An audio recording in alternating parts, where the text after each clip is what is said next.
شبيك لبيك ليكي 3 أمنيات، تطلبي إيه؟ بس بشرط أي أمنية هتطلبيها لنفسك إسماعيل جوزك هياخد 10 أضعافها، موافقة؟ ماشي. اطلبي الأمنية الأولى. عايزة ابقى اغنى واحدة في الدنيا. تمام، بس إسماعيل جوزك هيبقى أغنى منك 10 أضعاف.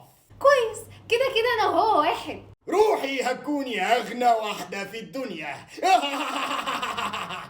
الأمنية التانية. عايزة ابقى احلى واحدة في الدنيا. تمام، بس كده جوزك إسماعيل هيكون أحلى منك 10 أضعاف والبنات هتجري وراه، موافقة؟ هو كده كده بيحبني عادي. تمام، روحي هتكوني أحلى واحدة في الدنيا. الأمنية التالتة. عايزة جلطة في قلبي قد كده. تمام، بس كده جوزك إسماعيل الستات، حسبي الله ونعم الوكيل، الله يرحمك يا إسماعيل. على فكرة بقى انا متأكدة ان انت بتخوني. يا ستي ما بخونكيش، أبصخة كلب لو بخونك. هو أنت بتبصي لي كده ليه؟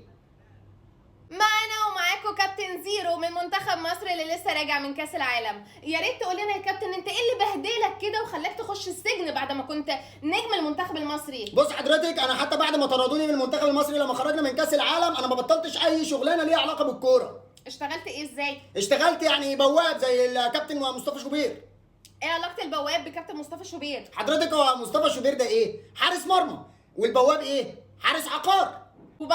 وبعدين رحت اشتغلت حارس على جيم بتاع سيدات. كنت بتعمل ايه؟ كنت اي واحده ست بتقرب لي بصدها. واشتغلت ايه تاني؟ رحت بعدها اشتغلت في مصنع العاب اطفال زي كابتن امام عاشور. ايه اللي دخل مصنع العاب الاطفال في كابتن امام عاشور؟ هو كابتن امام عاشور ايه؟ صانع العاب، وانا في مصنع الاطفال بعمل ايه؟ بصنع العاب. اشتغلت ايه تاني؟ بعد كده اتجهت للمخدرات زي كابتن زيكو. ايه علاقة المخدرات بكابتن زيكو؟ هي المخدرات ايه؟ ما هي شغل شمال، وكابتن زيكو ايه؟ ما هو وينج شمال. واشتغلت ايه تاني؟ تبيع سبح زي كابتن محمد صلاح. ايه علاقة السبح بكابتن محمد صلاح؟ ما هو السبح دي ايه؟ شغل يمين، وكابتن محمد صلاح ايه؟ ما هو وينج يمين. واشتغلت ايه تاني؟ واشتغلت هجام زي كابتن مرموش.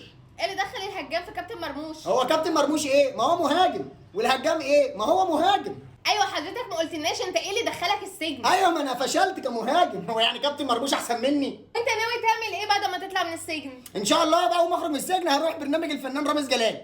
ودي رسالتنا للفنان رامز جلال، لما يجي لك كابتن زيرو مرمطه. وما تنسوش يا جماعه تعملوا لنا فولو وسبسكرايب ولايك وكل حاجه عشان يوصل لكم كل جديد لكل فيديوهاتنا. تعالى لي بقى.